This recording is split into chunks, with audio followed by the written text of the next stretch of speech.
Okay, welcome to this week's Green Infrastructure class guest presentation. This week we have Ryan Stephenson from Pima County and to talk about programs that he's involved with. So I'll go ahead and turn it over to you, Ryan. Awesome. Well, thanks again, Grant, for this opportunity to share with the students. I have an undergraduate degree from ASU in sustainability with a focus in planning and GIS. I've worked in the private sector for a little bit, and I've been with the county for about like 6 years now.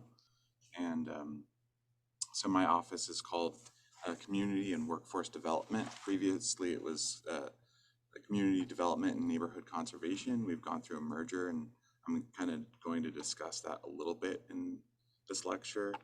But I'll go ahead and start off with just giving you a presentation of kind of how we've been working and where my headspace is at with the way that we run programs here at the county. So you can see this right now, correct? Yep. Okay, cool. I think I can blow this up to full screen. There we go. Okay. So real quick, I'll just show you a project that my department has worked on previously. Our office organizes federal grants. We get about $10 million from HUD every year in the Community Development Block Grant. And so we have to identify different areas across the county where over half the population is low income, and low income is defined as people in the area people make about 80% of what is the area median income. So this is where our money is necessarily spent. And so to do this project that we worked on, we were looking at where there was concentrations of low income or areas dealing with poverty. And so we gathered some data on this. And then, as you can see in the lower right-hand corner, we had a flooding issue after a storm event. And it took both community engagement and leadership from Flowing Wells, as well as plans from multiple departments across the county, and data from partner organizations. And we went through this planning activity in the Flowing Wells area that you can see here, where we were kind of using a data-driven approach to find opportunities for intervention with green stormwater infrastructure. And so after we picked several sites, we narrowed it down to the single one up here in the upper northwest area. And so we had multiple different constraints, and I'll just kind of show you how this is layered. So we're looking at heat, as well as flooding and flow paths and vegetation. And then we also wanted to find something that was owned by the county. So this like pink crosshatch that you can see here is county owned right of way. And on the right side, there was kind of some large areas that this could have housed about like 6 houses alternatively, but we were going to do some green infrastructure, and we did outreach with the community, and they supported that. So anyways, this is the site that we selected. At a lower elevation, or what would be downstream, is where we were seeing the problem, lots of flooding in the neighborhood. And upstream is where we were going to do our intervention. And we actually wound up doing an intervention in both areas, but we started up at the top to try and capture some of that water before it reached the bottom of the neighborhood. And we use our community development block grant funds to work with, a pretty well-known nonprofit organization in Tucson area, Watershed Management Group, and they designed basically some basin areas with some earth moving and rock work and landscaping. This slide here basically is just kind of show you some of the bureaucracy that it involved, but there's agreements across multiple departments to kind of like make this thing continue to work. And then here's Trevor from Watershed Management in a backhoe moving some earth around. And then there was some landscaping stuff that was done. This was immediately after the plants were installed here. If you go and visit the site today, you'll see that it's working quite well, but it requires regular maintenance, and that kind of gets to some of the things that I'm concerned about now. Anyways, yeah, these are just kind of some photos of what happened. So now I'm at this different point with my work, and there's basically like multiple initiatives that are going on at the county within my department. As I mentioned before, we went through a merger. I'm a planner by trade. I mentioned that I worked in the private sector, and now I'm working in public sector. And so when we merged with workforce, that was something that was totally new to me, that I wasn't familiar with. And I thought, you know, in order to acquaint myself with this and bring my planner skill set to the area of workforce, there's things that I can do to familiarize myself with this important area. One of my colleagues, co-workers, Bonnie Bezada, she is the head of, it's called End Poverty Now. It's a poverty campaign, and they're currently working with multiple different departments and jurisdictions within the county, including PAG, Marana, Oro Valley, City of Tucson, and others, to come up with like a whole list of kind of different sectors where we might address poverty. And green infrastructure is just one of those areas. So that's kind of out, but this isn't my baby, but I am bringing in the literature and research to inform how we might develop tackling poverty through a green jobs kind of perspective.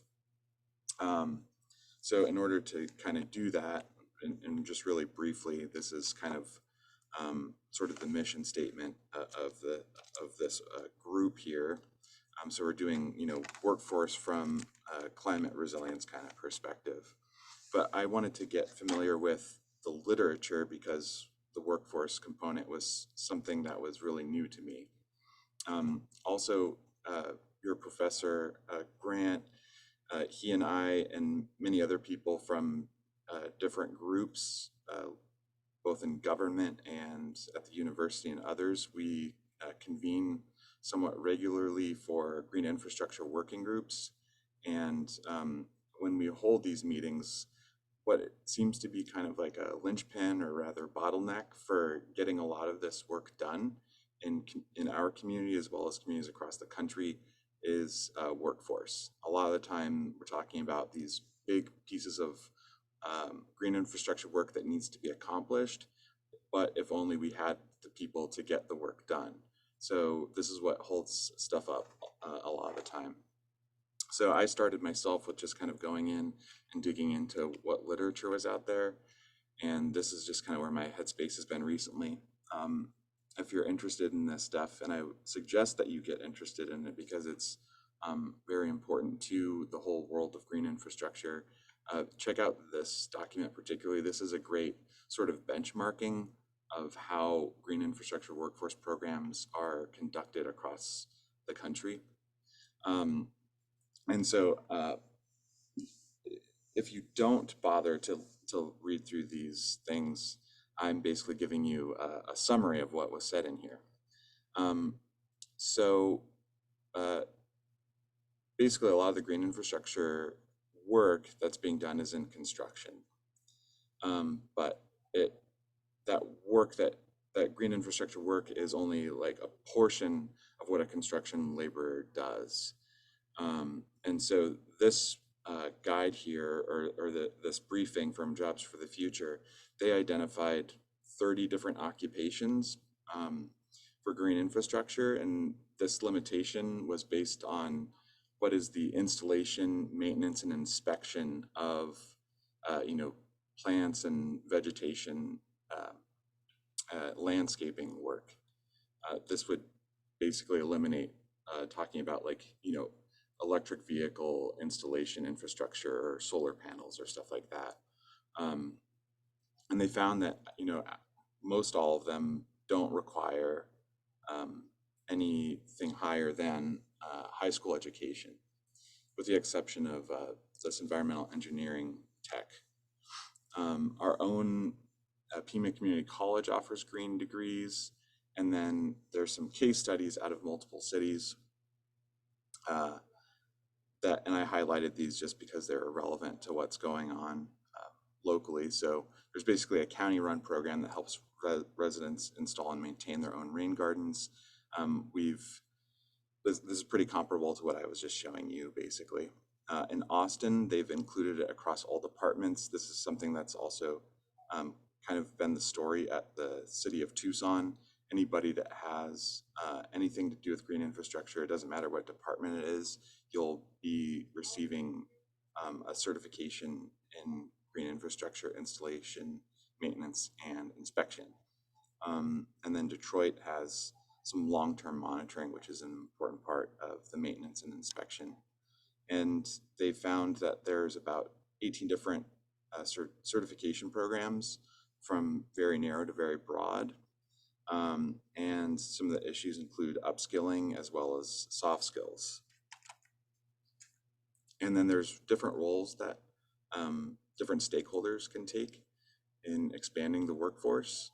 And in each of these, my department in community and workforce development, we kind of have a place at the table from each of these different perspectives. Jobs for the Future has identified workforce development system leading this effort. So this is why I'm taking this more seriously. As I mentioned, we have about 10 million to spend that over 5 years. And so with that grant making, we can help people understand the benefits of green infrastructure. And we can also improve pay for folks that have jobs in green infrastructure, as well as policymakers. So as I mentioned, we're working with our own poverty initiative, or it's actually called the Prosperity Initiative, to create policies. And we want to create policies in procurement and in workforce development that will improve the quality of these jobs. The other resource out there that I found interesting was from the Nature Conservancy, and this was basically how this group, I believe it was in Boston or somewhere in New England, they were going to create a program, they were designing a specific program. So I was interested in how that might inform some sort of program that we might create here. And basically what they did is they created a market study to understand both their people and the needs of the community. And they recognized that it was important to create career matrices for job paths and development, because construction work, as you're probably already aware, can be a seasonal job. And so, your paychecks aren't always guaranteed. You have to be getting up and going out every day to find your work. You have to be very proactive in your own employment. And then there's additional skills, which my department is kind of experts at, is providing a lot of soft skills training for people who are entering the workforce from any different areas. So it could be from, say, veterans or people who are formerly incarcerated. The county is always trying to help people develop their soft skills through training and resume development and stuff like that. And this is identified as an important component of the success of people that work in green infrastructure. And then interestingly, one of the biggest programs across the country is in Philadelphia, and this program has created millions of dollars. So there's a real value in that. Community workforce agreements are kind of like, they're supposed to be a triple win sort of arrangement. I have been doing some research into this a little bit, but it's my understanding in the state of Arizona that we're actually kind of preempted from doing this work. And there's been some recent developments in the Phoenix area with it might have been part of the Inflation Reduction Act or one of those many federal acronyms, but they were, the city basically won a bid or was working with a chip manufacturing company based from outside of the country. And the construction of this facility was supposed to include certain workforce agreements that was going to improve the pay of the people building this facility. And then but the city had to basically go back and renege on what it was going to do in order to provide, in order to guarantee the benefits to the people building this stuff. So there's some politics involved in this, and with planning, it's important for you to be familiar with what state statutes and regulations are that might trip you up in something that you want to do. This is a problem that I come up against as a planner all the time because I want the world to be a greener place, but I frequently find that there's just different things in our government that stop us from doing that. But one of the issues that I guess I'll mention here as well is that while a lot of people say if we're talking to the transportation department or we're talking to some water department or any other kind of area of green infrastructure, when it comes down to getting the work done, as I mentioned, we're talking about workforce. But then I found that one of the things that need to be part of how we solve the workforce issue is procurement. And so there's kind of like a low road and high road practice that happens when, say, we're going to do some new landscaping project as part of a roadway development in the county. And there might be green infrastructure included in the scope of this roadway improvement. Well, if we go out to bid with procurement and we're trying to find a local builder and we want them to, say, provide, they know how to build green infrastructure and they're going to employ people to do that kind of stuff. What happens a lot of time with procurement is that the lowest bidder wins, and that kind of impacts the quality of the work, and it doesn't really like serve the people that are the subcontractors, or the workers, the laborers doing that. So that's just another hurdle to get around. But it's important for people that are laborers and workers in green infrastructure that they are able to skill stack so that they have higher job portability. Anyways, so again, reading through more of the details of this, there's multiple different kinds of business models out there. I won't go through all of these, but here's just a few different examples from across the country that I thought that were relevant to us, from whether it's a government-led organization, government-led initiative, or nonprofit-led initiative, as well as kind of the different elements that they incorporate. For instance, in Portland, they've got anti-displacement work as part of their green infrastructure stuff. So I thought that was really interesting. Again, this is just more of the ways that local government has partnered with others in order to do these programs that provide, skills training and education to residents of neighborhoods. I would say that's kind of like at the bottom end, where we're not providing necessarily sustaining jobs, but we are giving an education to residents of local neighborhoods and green infrastructure. That's still valuable work, and that's kind of like that's the space that we've mostly worked into this point. And so I kind of want to build on that, but these are just a few examples of that. And so the challenges of that include, what is green infrastructure? As I mentioned earlier, that we're talking about green infrastructure limited to 30 specific job occupations, and that definition could be broader or narrower, but just understanding what that includes. And then different kinds of financing systems. Our department works with community development block grants, but there's also water districts that can levy taxes and spend money on that stuff. Pima County has its own flood district. We can use revolving loan funds or bonds, et cetera, et cetera. What else? And then this is basically like the roadmap, and we don't need to read any of this, but I thought this was interesting, and this is kind of what I am interested in following as we move forward. Now I've basically become I've become acquainted with kind of what the literature says and understanding what this here roadmap says. There's some market studying to be done, as well as doing some outreach.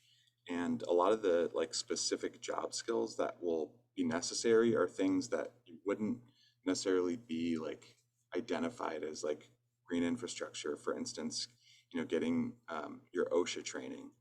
And that's something that I learned from our community of practice recently, is that There's people out there that are working with local Tucson schools to keep young people in high school into training with JTED.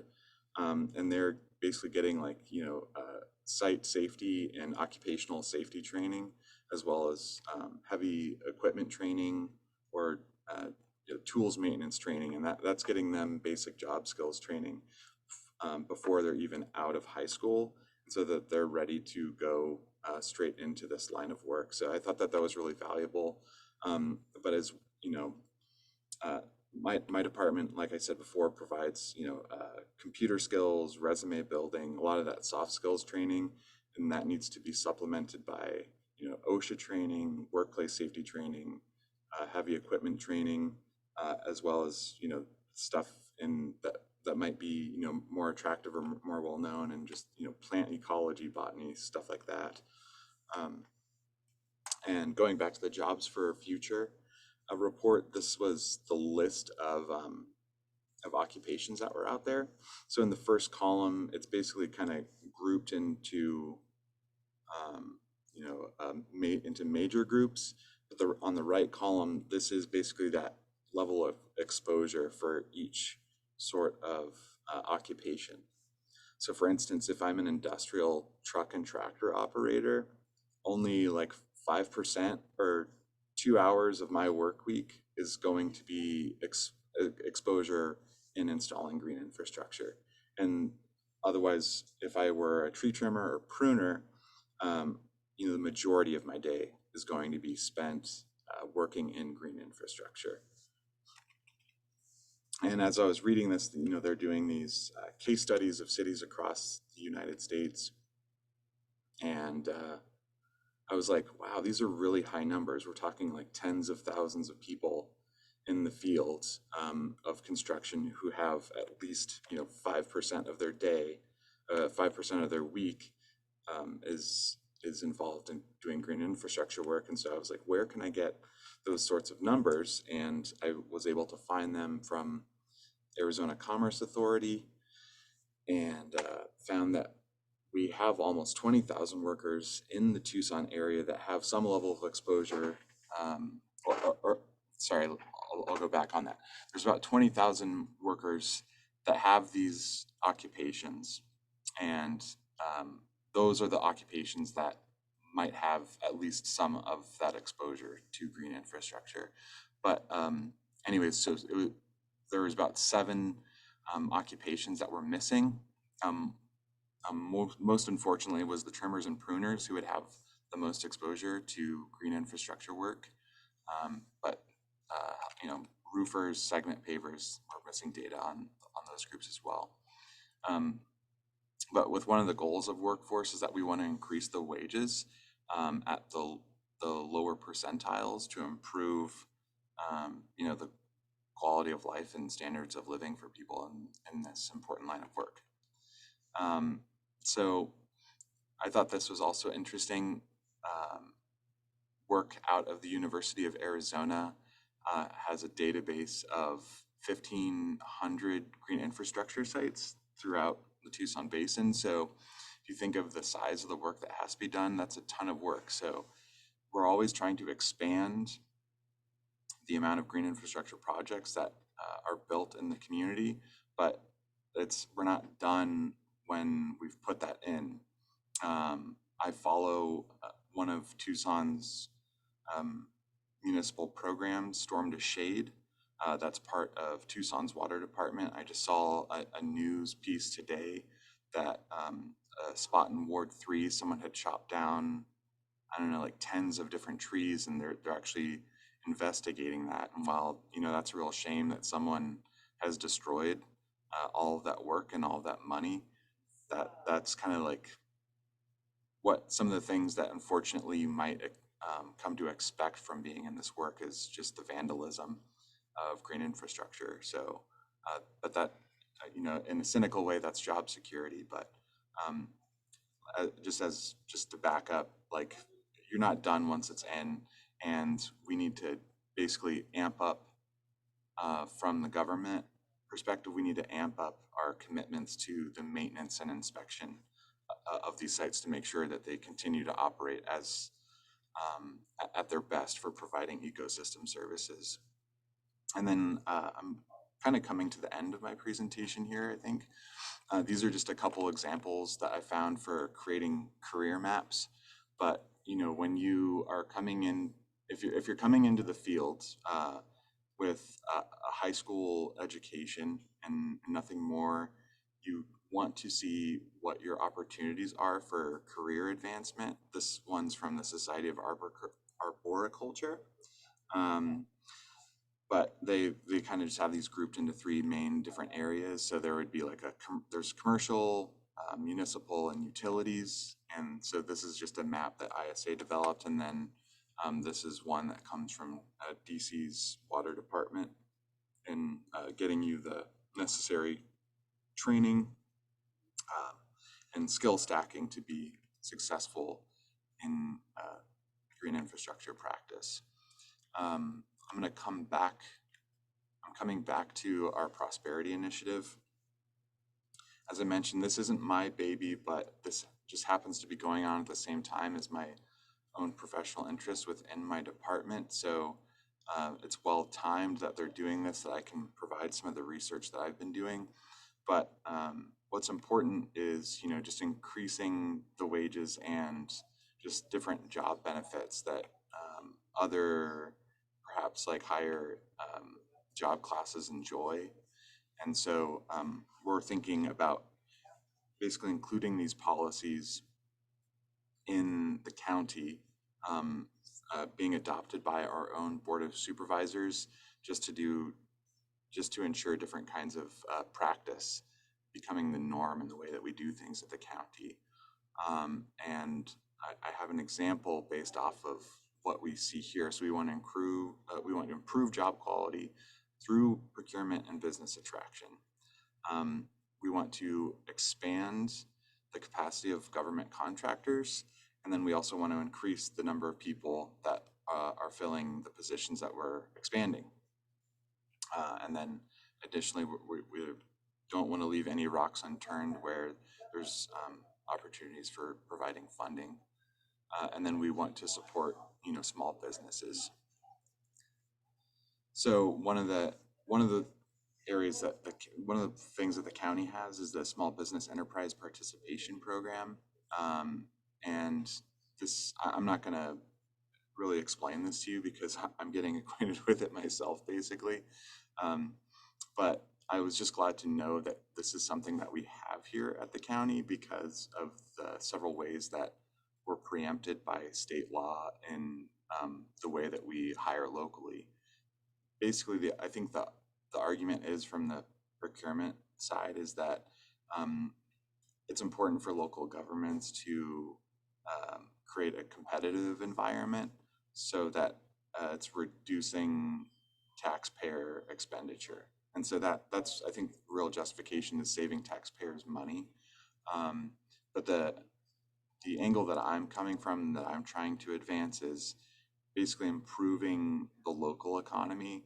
And what we want to do is, build our local workforce of green infrastructure practitioners by improving their education in the field, by increasing their wages and a bunch of other different kinds of benefits.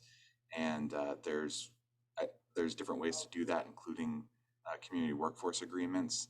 However, some of those instruments are preempted from the state level. And so there's just kind of like creative ways that we have to go about figuring out how we accomplish that.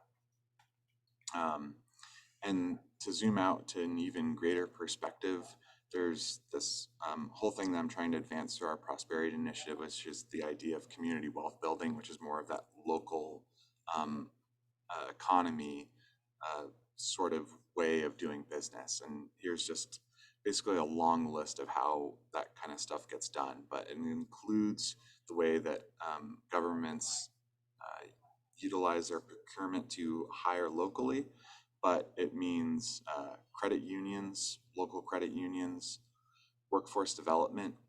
It means new ways of doing pension fund schemes. I don't know if you guys are familiar with this. I'll go down this line of thought really briefly, but Real estate investment trusts are basically like these kind of like real estate monsters that can kind of invest in real estate projects across the country. A lot of times they're funded by pension funds, so it might be like a firefighters pension fund from like Kansas City might, be the thing that is running or creating a real estate investment trust. And those can buy land anywhere. And so sometimes those places will, um, pick a spot in your local main street where you have, say, like a mom and pop shop that you love, and that mom and pop shop closes down, and then you've got like a 14-story thing that like you don't feel like particularly belongs there, and it's going to suck money out of your local economy. That's something that happens here in Tucson. It happens everywhere. Um, so there's bad ways of doing it, which is kind of conventional, but it's not necessarily evil. And we could be using our own pension funds to basically do more local community real estate development that provides, again, cycles back and providing more benefits to the local community. So this is just kind of the model that I've been looking into, and it's executed across lots of different places in the world. It's really popular in England. It started actually, I forget which city it was, but it was somewhere in Ohio, I think in Cleveland. And the guy that worked on that, I won't remember his name now, but he left from Ohio, and then he really blew up this idea back in the UK. There's a thing called the Preston model. If you look up the Preston model, that's really, and actually you can see it here on my slide. It says that they're in the background. But yeah, the Preston model is really interesting for basically the way that communities organize themselves to create local strength and wealth. And then just really briefly, one of the other things that is going on most recently, this isn't inside of my shop, but basically with the EPA and the Inflation Reduction Act, there's a bunch of money that's out there to reduce pollution and create great jobs in doing that same work. And so it's the EPA's Climate Pollution Reduction Grant, and it's got a few goals. In phase one, Pima County has won a planning grant, so we're about to kick off in this last quarter of this year with this phase one of the pollution reduction planning grant. And the governor's got something on it, Maricopa's got something on it, and Pima County has something on it as well. And so what that's going to involve is doing outreach, stakeholder engagement, doing some analysis, some research. There's a workforce planning analysis, so that I might be getting pulled in on that. This is really fresh, so I can't be claiming that I'm going to be doing any of that work. But all of that will go on to inform an action plan that brings us to the second phase, which is the money to build that stuff. So anyways, we'll be hiring people on for that kind of work, and we'll be working cross-jurisdictionally with our partners in the region to reduce pollution. So that's, again, just more green infrastructure work. So anyways, that brings me to the end, and I just sprinted through that. Any questions are welcome, or you let me know what you'd like to do, Grant.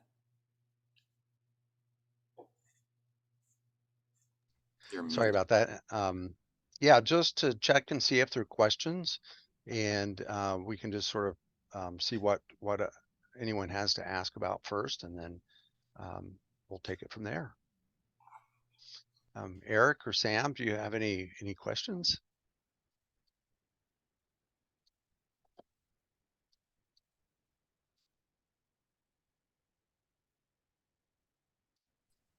I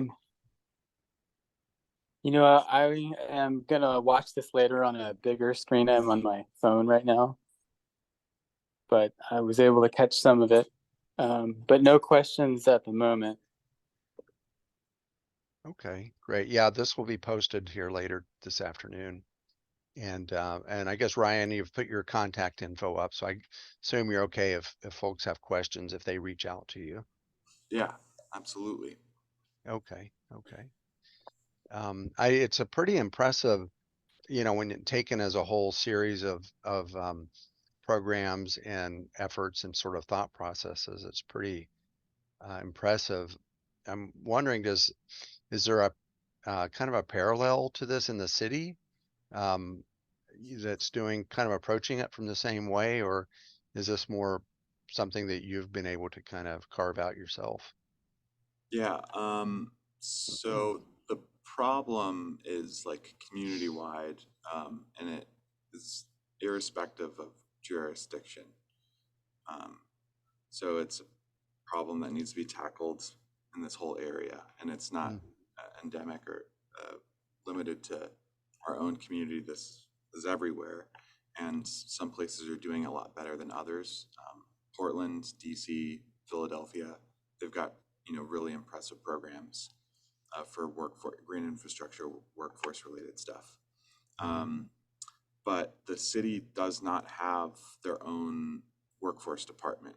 mhm, So as far as solutions go, the city does not have that. And Pima County's One Stop is basically the place where people go to get help in finding a job.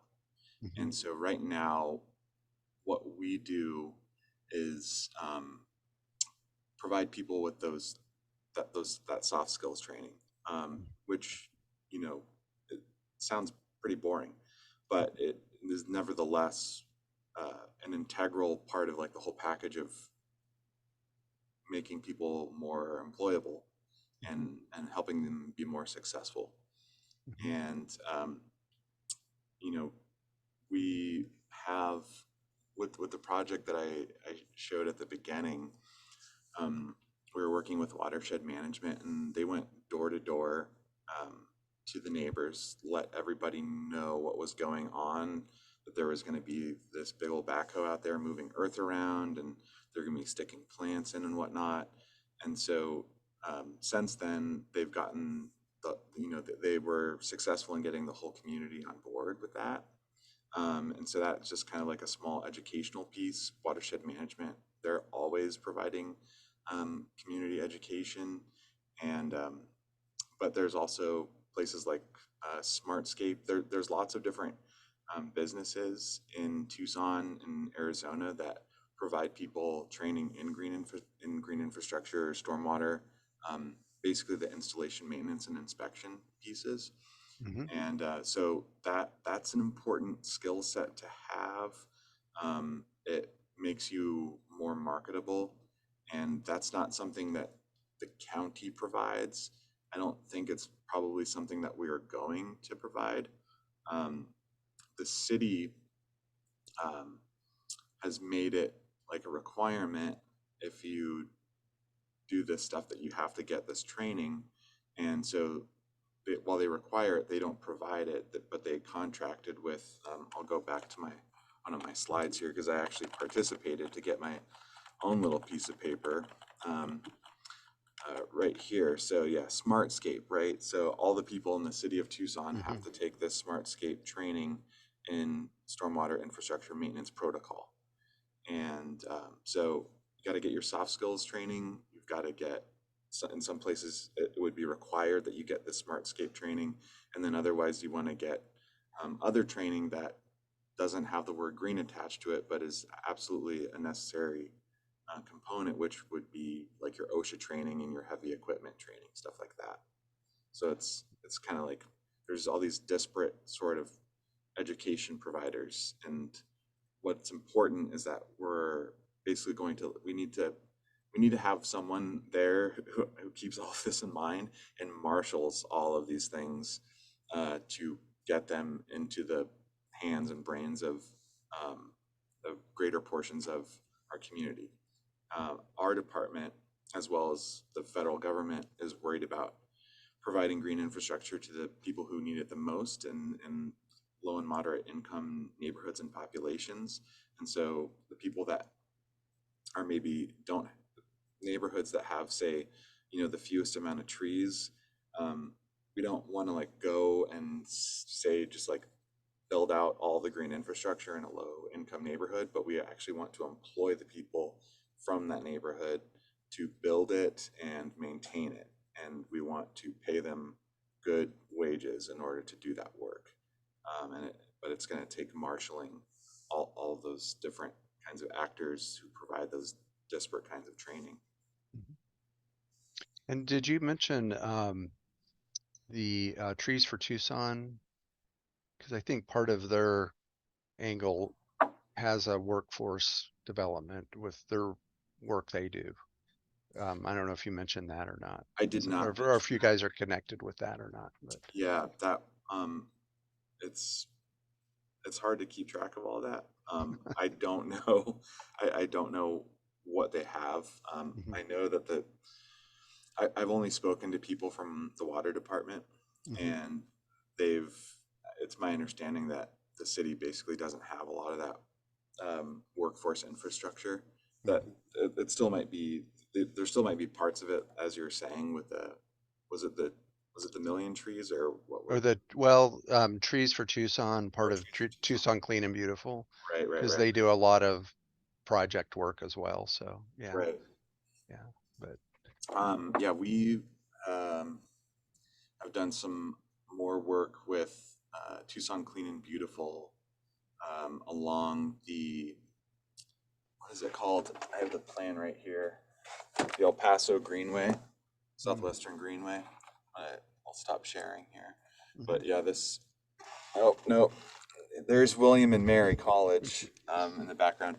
Anyways, yeah, there's the Greenway, and it basically goes into city of South Tucson, and we've done some stuff there. So again, it's those same people where we provide the grant funding for them to do the installation of these green infrastructure projects.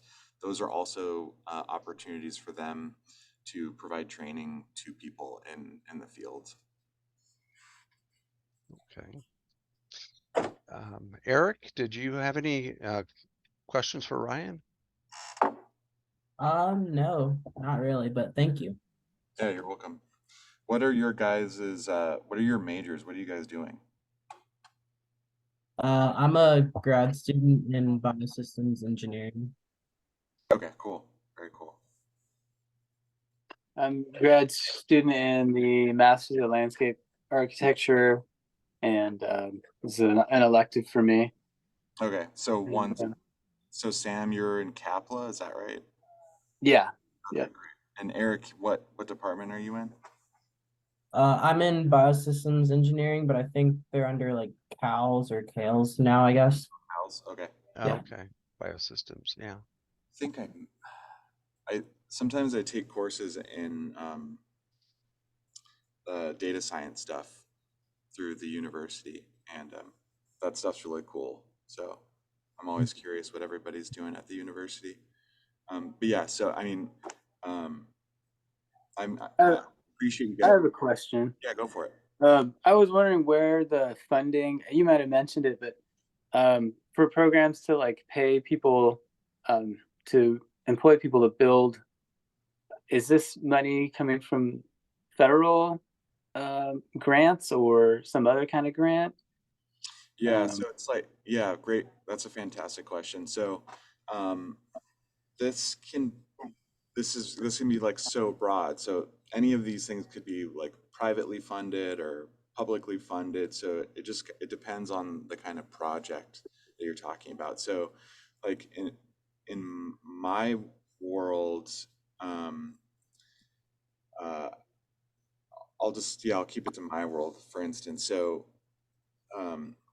we have to spend 2.5 million every year of federal dollars out of my department, and we do outreach to the entire community in Pima County, and it's nonprofits from the county that ask for these funds, and so when we do this outreach, eventually, like in October, we're actually going to open, the grant cycle for this fiscal year, right? And we expect that we're going to get a request of $5 million. So there's going to be winners and there's going to be losers, and we fund all kinds of different activities. It could be like a physical project, or it could be like a service, and there's a qualified on different ways. But you know, the one that we did in Flowing Wells would be like an infrastructure project. And so, you know, the watershed management applied for the funds and they got the money to do this thing that was on a county-owned piece of land. So, you know, most of the work happens, most of the government work is going to happen in like roadways, um, on like transportation kind of projects. So there could be any kind of like share, if you just think of it as like a pie, like where the funding comes from for a transportation project. It might be a federally funded one. It could be a mix of different kinds of things. If it were Mhm. gonna if the scope of work say that there's going to be some kind of landscape architect or designer, and it's, you know, part of the scope of work that they're going to include some sort of green infrastructure, they'd be looking at how are we now going to pay for this thing that we hired this landscape architect to design, and say, so hypothetically it could be coming from um, you know, federal grant funds, but those grant funds are restricted to people who have low income. And so that's kind of where we're at, where we kind of do this pre-planning to know just what those areas are, to where we're going to channel federal dollars for low income populations. And, you know, it's great that there's low income populations meeting green infrastructure. There's places for that. And that's kind of like where my line of work kind of comes into it. Um, you know, Okay. as I said before, like workforce, I can never, it didn't mean anything to me about like a year ago. Um, but every time I'm talking with people from whatever group locally within the community that is a professional or practitioner, uh, it turns out like the workforce stuff like winds up being one of the bottom lines in the thread of just like, if we want to see like a greener world, well, we need to employ the people to do the actual work. And so it's become much more relevant. And so I'm just trying to, you know, apply myself as a planner to the field of workforce in whatever way. So it's like, okay, this is kind of boring, but it's also like really consequential. So maybe there's something that I can do to kind of help spur this along, but it takes many hands. So, Hmm. but yeah, thanks for letting me share with you guys, and thanks for joining me today. Yeah, well, thanks, Ryan. Let me go ahead and I'm going to stop the recordings just because I have to make sure I don't get to that and then do that and then lose it or something. So, Yeah, if you haven't stopped it already, I would just say all opinions expressed do not necessarily represent that of Pima County. okay, I think I caught that. I'll go ahead and hit stop now.